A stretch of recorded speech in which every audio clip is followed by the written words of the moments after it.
Zimbabwe. Welcome to Live Talk. We're coming to you live from Studio 7 at the Voice of America in Washington this Friday, April the 14th, 2023. I'm your host, Marvelous Mhlanga-Nyahuye. And tonight on Live Talk, we are continuing with our discussion on Al Jazeera's investigative documentary called Gold Mafia that reveals gold smuggling and money laundering in Zimbabwe. The fourth and last episode of Gold Mafia aired today, highlighting the various methods used to launder gold and money from Zimbabwe, and the notorious criminals being aided by the first family and top officials, the documentary claims. There was no immediate reaction from Zimbabwe's first family, but the government, through the information minister, Monica Muchangwa, last week issued a statement that authorities had frozen the bank accounts of some of those implicated in the documentary. The Citizens Coalition for Change last week also issued a statement in which the party called for an international forensic investigation into the alleged money laundering and gold smuggling. Reacting to the investigation that put President Mnangagwa's ally and ambassador at large, Hubert Angel, at the center of this massive corruption, Lovemore Maduku told a journalist his client's actions were above board. Those who do not want, who pretend not to be understanding me, are actually pretending. These are supporters of other political parties. So they exaggerate what I'm doing as if it is so bad, but they're actually campaigning against me. So you should separate those who are campaigning against me and the real people. No real person would fail to understand that a lawyer is a lawyer and is doing his work as a lawyer for Angel, and that he has been asked to go and just tell the public what Angel is saying. He's not in the country and he decides to speak through his lawyer. On what basis is that hunting, whatever you said, hunting with someone and so on? So it's messengers are never part of the message that they're carrying. This is very well established practice and so on. Let me give an example. If, for example, you find yourself in trouble, we do it. I mean, you have a motor vehicle accident, a road accident, and someone dies as a result of that. Accident as a result of your negligence. Normally, this person have to be buried. Under our rules, you actually have to relate with their family, regardless of what the police do. Sometimes you have to assist with the burial and so on. You are aware of those things. But let's say you realize that the family is very angry and that you will not be able to attend yourself. You want to make, overtures to that other family. You normally send someone who will say, look, I'm here, I've been sent by so-and-so. He's the one who caused this. We're very sorry about this. But he has asked me to say this, this, and that. I mean, we have that system. Now, if that family then says you are associating yourself with the person who killed our child or and so on, you are, and then you start accusing that messenger with the negligence, and I mean, that is, we know it, we do it every day. You actually send someone who will come in and who will, of course, stomach all the attacks that are coming. I'm very clear myself that there are people that understand our politics. When we get to the NCA now, we're working with people on the ground. Tomorrow we are very busy. There are people who will not take that angel thing to be anything. That there was Professor Lovemore Maduku, the lawyer for the ambassador at large, Hubert Angel. Maduku is also president of the National Constitutional Assembly. His actions in defending Mr. Angel has irked a lot of people who feel that people named in the gold mafia should be investigated. President of the Democratic Union of Zimbabwe, Mr. Robert Chapman, said it's unfortunate that people who are looting the country's wealth are represented by a lawyer who happened to be a leader of an opposition party. What the document should really do is take us to now make a call for action. We have a serious problem with corruption in the country, and we can spend a lot of time debating it. There comes a point where we have to start taking action as citizens. What's really disturbing about this is the ties of the smugglers and the individuals to the executive branch, right to the very top of the Zimbabwean government, including an official who's based in the UK. And the other side of this, news comes out that the lawyer of the very same smuggler who's implicated in this documentary is a leader of an opposition. So as Zimbabweans, we have to really introspect right now. If we're talking about really solving corruption, it cannot be done by the people that are involved in it. So we have to have a very serious conversation, which is very uncomfortable, but we have to start thinking differently if we're going to tackle this beast, which is corruption. That there was Mr. Robert Chapman, leader of the Democratic Union of Zimbabwe, commenting on the documentary.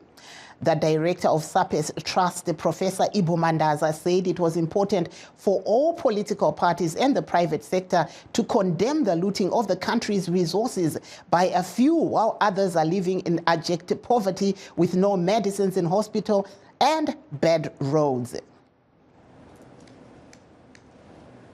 Like most Zimbabweans, but not surprised, because there's always been talk, and indeed hints, that ever since the DRC war in 1997-98, that sections of leadership in Zimbabwe, in the state in particular, have been involved in a lot of corruption and looting, especially in the mineral sector. So, to some extent, the gold mafia is confirmation of that. What's most shocking, of course, is the fact that the fingers are pointing at the head of state himself, Emmerson Mnangagwa, and his family. And the revelations are startling and indeed incriminating. And I think that Zimbabweans as a whole, but even beginning with ZANU-PF itself, they should demand that Emmerson steps aside, or at least that an investigation is commissioned into this whole saga. I am hoping that through the Politburo of ZANU-PF itself, in the first instance, there will be enough questions asked to put pressure on Emmerson Mnangagwa to step aside or even stand down and allow for investigation. If I were in another country, Mnangagwa would have been asked to resign, just on the basis of the innuendos, the revelations in the documentary. But this is Zimbabwe. I hope too that Zimbabweans as a whole, civil society, and in particular the opposition, take up this issue and begin with a motion in Parliament. That was the director of SAPES Trust, Professor Ibu Mandaza, in Harare. Let us now take a short break. Please stay tuned. In times of change, when the world seems uncertain and what we hear doesn't reflect what we see, we seek the truth. When we are told only part of the story, we lose trust. In moments of crisis, our dreams, hopes, and wishes for a better tomorrow depends on a free press. At Voice of America, we bring you the stories that people take risks to see. We connect the world and unite it with truth. At Voice of America, we show you the whole picture.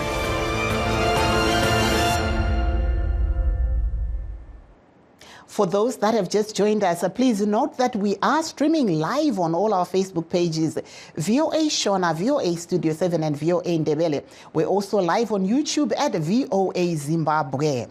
And to discuss this issue, we are joined by Dr. Chipodendere, a professor at Wellesley College. We also have in studio with me our guest, Ms. Manyara Irene Munyenziwa, the leader of Freedom of Rights under Sovereign Party. Welcome to the program, ladies. Thank you for having me. And I will start off with my question with you, Ms. Munyeziwa. Al Jazeera has just started exposing the wrongdoings in Zimbabwe. What are you saying about, as a leader of the opposition party, what's your comment on this Al Jazeera expose, especially the last part that we just watched? This is the problem that we have in Zimbabwe, whereby I think even people who are representative of the legislative sector, like Professor Maduku, would be the people that we wish to see at the forefront, actually showing transparency in the way that these issues are being handled, actually standing on the right side of, how the laws should be applied. There again, I can't say, any lawyer can represent anybody, who is in the wrongdoing or in the right doing. So that is their choice, but we would actually expect to see somebody who is in leadership of an opposition party taking a stance in actually showing that, this is a wrongdoing at a grand scale in terms of our mineral management. But Ms. Munyeziwa, you're also in the opposition. Why are we not hearing much from the opposition, like what Mr. Mandaza was suggesting, that the opposition and also the private sector need to speak with one voice and condemn what is going on? Why are we not hearing the voice of the opposition? You hear the voice of opposition, but what happens is when issues like this, come up in the vicinity, you don't quite know the in-depth of exactly what is actually happening. So you can't just rush to voicing out without having substantial information on exactly the channels or, of how these wrongdoings, are happening. So without understanding the right channels, then you don't know the areas that you need to improve when it comes to policy formulation. Mm-hmm. Please stay on the line there with me, right next to me, but I will now go to Dr. Chipo Dendere. I'm not sure if she's on the line with me right now. Dr. Dendere, are you now on the line with us? I am. Hi, Marvelous. Hi. Thank you for having me. Thank you so much. Dr. Dendere, what do you think should be done in Zimbabwe after seeing this documentary? There are so many allegations. What do you think should be done? I think this is a national issue where everyone should be completely outraged. The amounts that are being mentioned, this is just one natural resource. You can imagine that if we're seeing this kind of looting in every sector where we have natural resources, we have a major problem. So everyone should be outraged. The journalists should be writing about this. I think, of course, the onus is on the opposition to speak more, but journalists, corruption is a topic that is of interest to the ruling party, to the opposition. So journalists should be doing more. And I think we should not have waited until the last episode to deep dive into what's happening. There are health concerns. There are people that are working in unsafe conditions in order to extract this gold. All of that should be addressed. Our airport is completely porous. That issue, we should have had journalists on the ground, civil society on the ground. Obviously, the leading opposition parties should have been talking about this every single day. Why are the airports so porous? Why is it possible that people can go in and out? Right now, the world is concerned about human trafficking. Do we have any guarantee that small children are protected from being trafficked in our airports, right? So there are lots of important questions that have been raised that are not just about gold, and therefore everybody, citizens, everybody must be rightfully outraged. I mean, it's unacceptable that the only sort of official statement right now has been from the Minister of Communications, who speaks for the government. They should be the last ones to comment while the civil society is leading this. And academics too. I mean, we definitely haven't done our part in speaking out about this. So do you think that there is enough political will in the government to address this kind of looting, Dr. Dendere? Absolutely not. I think the government is entangled in a very complicated way.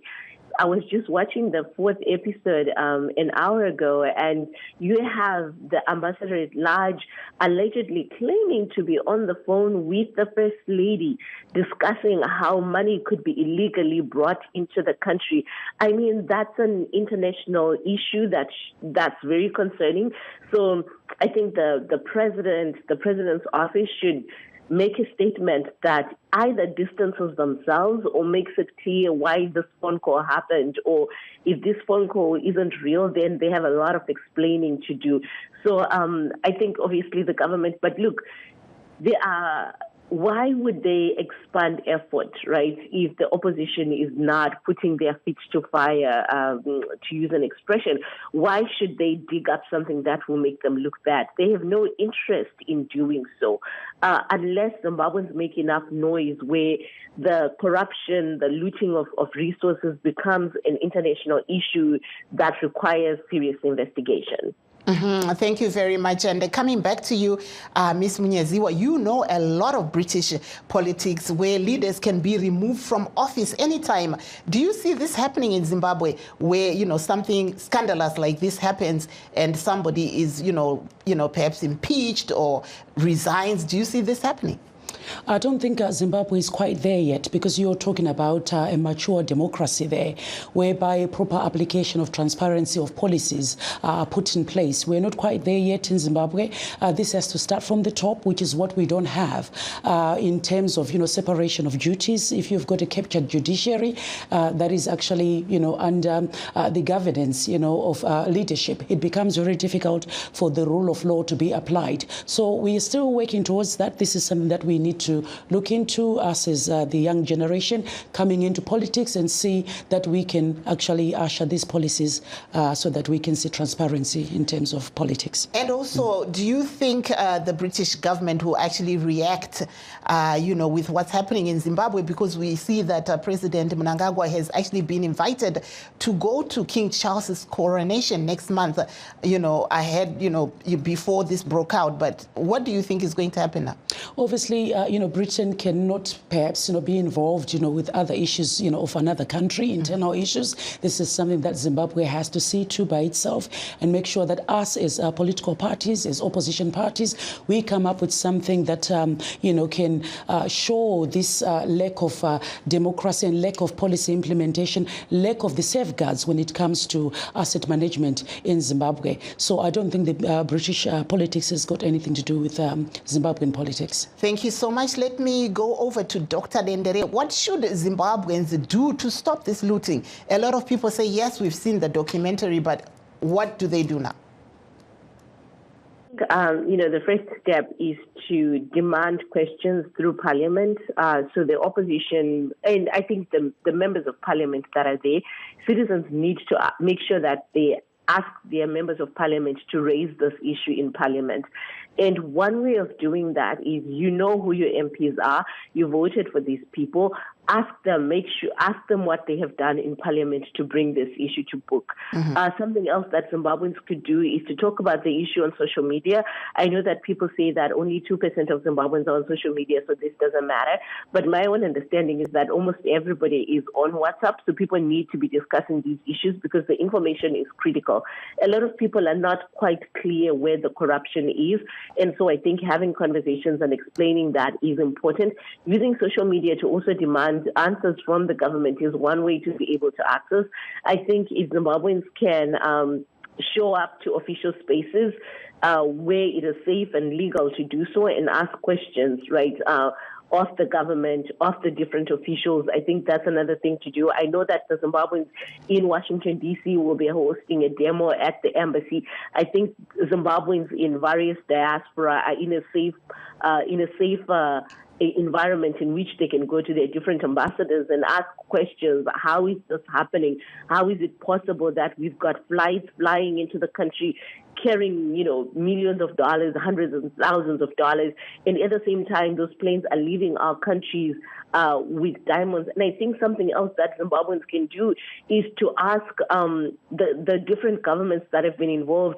So in the documentary, they've mentioned individuals from South Africa, they've mentioned individuals from Dubai and the Emirates, different parts of the world. And I think Zimbabweans, especially those in the diaspora or anybody really, should be able to ask ambassadors from those countries online just tweet at them and say, look, here, your country was mentioned. Your airline is being accused of looting our diamonds and leaving Zimbabwe with, millions of dollars worth of gold. Can you provide us an explanation? I think Zimbabweans, we have to understand that we have a role to play, and it's not enough for us to just sit back and say these things are beyond us, because we know that Zimbabwe loses at least $1 billion a year through illicit flow of money, through corruption. 1 billion, that's a big chunk of our national budget. That's money that could be going to schools, that's money that could be going to the health sector. I think what journalists could also do is to write more articles about this in the independent media, in the state media even, to explain what the looting does. I think the opposition has a responsibility to show people what happens when you lose so much money. What could be the impact of all of this money on people's everyday lives? Because the Emirates have been mentioned. The Emirates are a good example of a country that's using its natural resources, oil, to develop their country fully. People don't know this, but in the 60 years ago, the Emirates was just a desert. Right? But now you go to Dubai and it's world class, and it's all resources from their oil. So this is something where the opposition could chime in and say, look, this is what can be done if money is not looted from the people. Thank you so much there, Dr. Chipodendere. Please stay on the line. We have a caller who has just called in. Let me take the caller. Hello, Makadi Pachirongwa. Aiwa tiri wadi tiri kutaura nani muri kupi? Ini ndonzi mujuru babata tenda ndiri kuFrancis Town Botswana. Taura itinzwe muri kunzwa iri mugango iyi nyaya yegold mafia, taura itinzwe. Ichokwadi zvinorwadza uye zvinosiririsa kuti tine vatungamiriri venyika vanoita unhu hwakaita seihwohwo, vachibuda kunyika kuruzhinji rweZimbabwe vachitaura kuti nyika ino iri mumasanction, ndozviri kusaka kuti upfumi huwire pasi. Asi vachiziva zvavo chokwadi chavainacho kuti vari kuomora upfumi hwenyika vachindisa kumakungwa, nyika ichigwadama ichitambudzika, vanhu vachishaya kana kubhadhara vana vechikoro, maticha pachikoro, migwagwa nezvimwe zvakadaro. Zvinosiririsa zvakanyanyisa. Handifungi kuti vane kodzero yekunge vari vatungamiriri venyika. Vanofanira kunge vari nzvimbo yavanofanira kuisa yekuti vachengetedzwe, vasambowana kana chidimbu chefreedom, because vauraya nyika zvikapedzisira. Saka zvamira zvakadaro, imi mungati poitwa sei? Tanzwa Dr. Chipodendere vari kutaura ivo kuti vanhu vanogona ivo kunyorera ma-MP yavo, kunyorera vamwewo vari munyaya dzehurumende umu, vachitaurawo pfungwa dzavo kuitira kuti nyaya iyi iwanikwe ichizotaurwa muparamende. Chekutanga ndechekuti chero tikaita izvozvo tikanyora kumaparamende, kumawati kuti zvizotaurwa muparamende, nyika yedu chekutanga ndechekuti haina mutemo. Mukauya nechamuinacho chamoda kuti mutaure chiri against government, watova terrorist. Saka chinhu chinofanira kutanga kugadzirwa mutemo unobata munhu nemunhu, zvisinei kuti wabuda mbamani. Aiwa, tinotenda caller. Thank you so much. I'm coming back to you. You just heard what the caller is saying. He's saying that, although ordinary people want to speak out, they fear that, after they speak, there is freedom of speech, but it's what happens to you after you speak that's important. What's your view? As for us, what are you going to be bringing to the table if people were to vote for you? It's a very important point that has been made there, because a public suggestion box is something that can be put out there, us as opposition, so that can be put in front of people. They can voice their thoughts and put it in a box. Nobody knows who you are, but then, we can take all such information and see, how we can formulate policies, around that. Another thing that I need to say is policy safeguards in terms of, asset management on our minerals is something that we really need to put in place, because if you're looking at our economic tools, one of them is minerals. So it has got a very, very huge impact when it comes to our GDP. So with that, I think policy mechanism around that area is something that I will be pushing for, to make sure that, we put these safeguards in place so that, such channels are hindered, from looting gold. Before I move to Dr. Chipodendere, a lot of people have been writing in to say, hey, you say that my Irene Munyez Nziwa is for the opposition, she is for us, but why Are you going in as not, as a joint opposition? Are you not splitting the vote by going in as for us instead of doing some kind of coalition as what our callers are calling for? Well, just as I've mentioned, when we launched the party, we talked about a grand coalition in our announcement. So this is something that is still on the table. What we are waiting for is dissolving of parliament to see, now that people are independent enough to choose a political party of their choice as representation. Mm-hmm. I'll come back to you, Dr. Chipodendere. If you're still with us, if you can just comment on what the caller said and also what our in-house guest here just said when I asked about the issue of a coalition when we look at elections. Okay. I think the caller is right. I think, we haven't had a long history of safe politics. Job seeker is in jail right now for speaking up. Fatima here was found guilty on a conviction for a tweet. So I understand people's fears. I also understand people's fears for not wanting to hold demos in a place where you might find yourself in jail. But I do think there are other protections that we have. So certainly calling in like what this person did to Voice of America is important. I think people need to hear from other voices that are not academics or politicians. I think asking your MPs to be engaged and calling out your MPs on social media is another safe way to get engaged. And I think, we can't ask people to do things that they feel would put them at risk, and I would never suggest that. But I also think that if you live in the diaspora, then reaching out to your embassies is not something that would put you at risk per se if you feel safe to do so. So I think there are some things within our Zimbabwean situation that are available for us to do.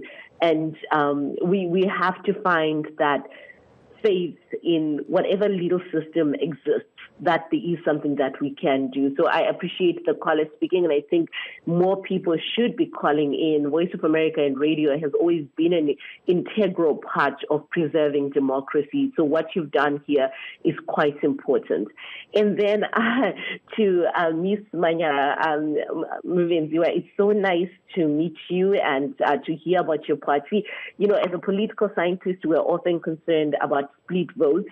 The numbers don't lie, so we tend to go by the numbers. And we know that the critical elections in Zimbabwe, whether we're thinking about 2008, where Morgan Tsvangirai barely made it because, there was 8% of the votes that went to the opposition. And I'm thinking about the 2018 election where there were various seats where the opposition would have had an opportunity to get more members of parliament.